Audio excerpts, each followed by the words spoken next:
So for my second main astral projection experience, I guess I'll say, because I had a bunch of smaller ones, but they were much smaller and didn't last very long. But at the time I was living at this place over here that's got that ledge right there.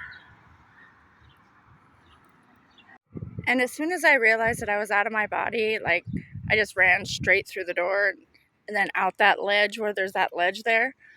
And then when I came down and I looked, there were 50s style cars in the driveway, which was really weird.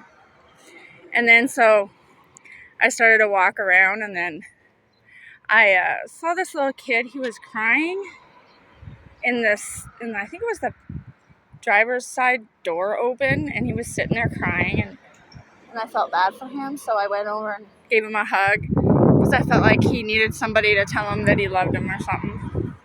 Somebody loved him, so I gave him a hug and told him I loved him. And then so I turned around and then I walked down this street. This is just a really busy street, so I'm trying not to be on it really very much. So I walked down this street here, more like I floated because it was really fast.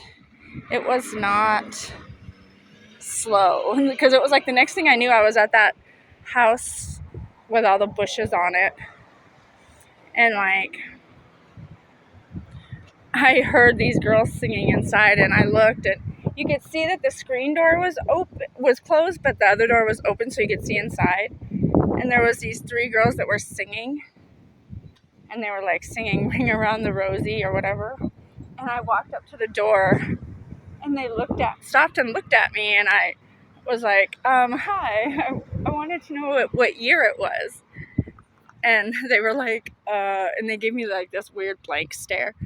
And I was immediately okay, so they're confused. I was never mind. I just bumped my head. I'm just confused. And they were oh, okay. And they laughed, and then they started singing and ignoring me. So I turned around, and then I started walking down this street because I wanted to kind of see, because at the time my daughter went to elementary school at the school that's at the end here. There's an elementary school. And I was oh, I wonder what's going on down there, And then I walked down this street, and then right in front of next to where this blue house is, right here, I saw a spaceship that was it looked like a top, a top when you spin a top. So it comes down all pointy and long, how could you say?